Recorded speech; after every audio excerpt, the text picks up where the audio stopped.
नमस्कार, मैं राजेश पांडे। और आप जो मेरे साथ हुआ है वो उसके बारे में आपको बताना चाहूँगा कि पिछले 7 तारीख को मेरे साथ एक घटना हुई थी कि मैं मेरे बेटे के साथ आरटीओ ऑफिस गया था। आरटीओ ऑफिस जाने के बाद जब मैं घर लौट आ रहा था, तो जब मैं सिग्नल पे खड़ा था आनंद नगर के, जब मैं सिग्नल पे खड़ा था तो पीछे से एक अचानक से डंपर आता है, मुझे डंपर ठोकता है और 2.5 से 3 फुट तक मुझे रगड़ के ले जाता है।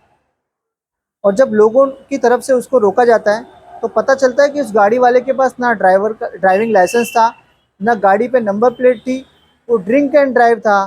मतलब एक साथ उतने सारे नियमों को तोड़कर आदमी एक्सीडेंट कर कर उसका कॉन्फिडेंस इतना ज़बरदस्त था कि वो इतने होने के बाद भी उसके चेहरे पे कोई डर नहीं था। प्लस उसने अपने लोग बुला लिए, 2 मिनट में वहाँ से 7-8 लोग आ जाते हैं और ये सब मैनेज करने के लिए, तुरंत गाड़ी निकालने के लिए, एविडेंस मिटाने के लिए जो प्रयास होता है वो विफल रहा उनका। इस सारे घटना में मुझे महाराष्ट्र नवनिर्माण सेना के केतन नाइक जी ने बहुत सपोर्ट किया है, क्योंकि मेरे बेटे ने उनको कॉल किया और तुरंत उन्होंने एक्शन लिया और वहाँ के जो किरण जी हैं, वहाँ के मनसे के कार्यकर्ता, उनको तुरंत भेजा। इस सारी सिचुएशन को उन्होंने, उनके कार्यकर्ताओं ने हैंडल किया। उस गाड़ी को दहिसर पुलिस स्टेशन में ले गए, एफआईआर करने के लिए उनको वहाँ पे कहा गया, फिर वो चले गए।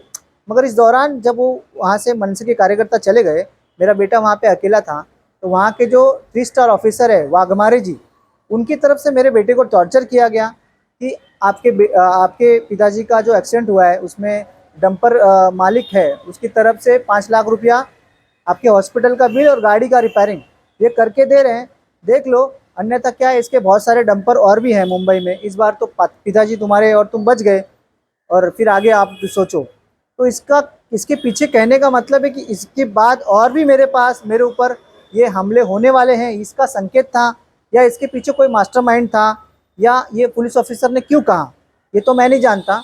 मगर जब से ये 2015 से मैं गुटखा, गांजा, चरस, अफीम और रेती माफिया के खिलाफ जब मैं बोल रहा हूँ, तब ये मेरे साथ इंसिडेंट रेगुलर होते हैं।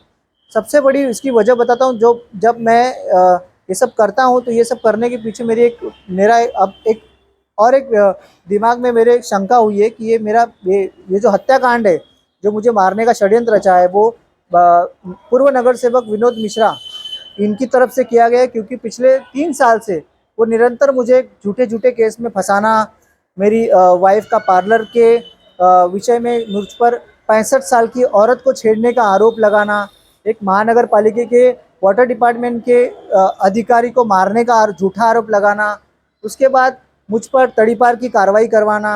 मतलब अभी तो इतनी सारी हदें पार करने के बाद उसने मुझे सीधा जान से मारने का जो षड्यंत्र रचा है, तो मैं सोचता हूँ क्यों? क्योंकि एक दिन में सामने वाले की बेल हो जाती है। क्यों?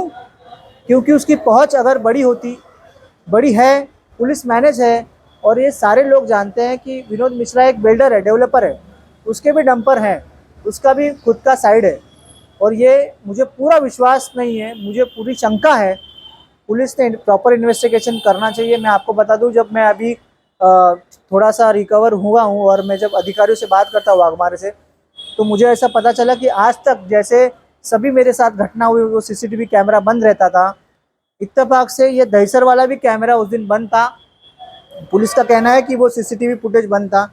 अरे मेरा मुंबई पुलिस से और आरटीओ विभाग से और मुख्यमंत्री जी से यही कहना है, जब बंद कैमरे ही लगाने हैं तो फिर लगाते क्यों हो? अगर ॲक्सिडेंट के बाद कॅमेरा बंद होता एवढंच बोलायचं आहे, तर मग कॅमेरे लावता कशाला?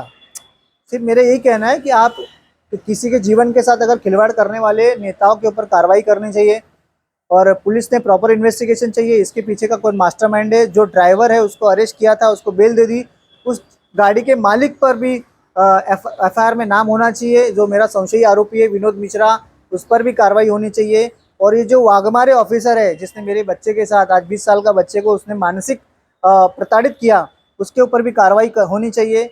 और जो मेरा अभी एक्चुअली मेरी तबीयत अभी भी ठीक नहीं है, मेरा पूरा आधा जो शरीर है वो अभी भी काम नहीं कर रहा है, मगर मुझे जानबूझ के निकलना पड़ रहा है बाहर। क्योंकि अगर मैं करूँगा नहीं तो करेगा कौन?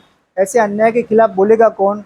मैं तो ये बोलता अगर मैंने कुछ गलत किया तो मुझे आप चौराहे पे मार दो, गोली मार दो, चाहे मुझे फांसी पे चढ़ा दो, मगर मेरी बातें तो सुनो।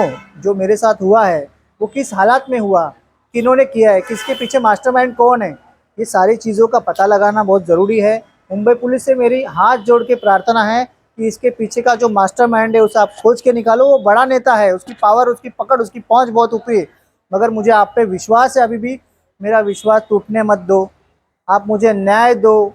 नहीं तो फिर मैं कहता हूँ, अगर मुझे आपने न्याय नहीं दिया तो मुझे मेरा न्याय स्वयं को लेना पड़ेगा, और फिर मुझसे कुछ गलती हो जाएगी तो जिस तरीके से आपने मुझे अपने लोगों की तरफ से बताया कि बिना मेरा विभाग में दहशत है, मेरी गुंडागर्दी है, तो आप मुझे उस रास्ते पे जाने से मजबूर मत करो और मुझे न्याय दो। Thank you.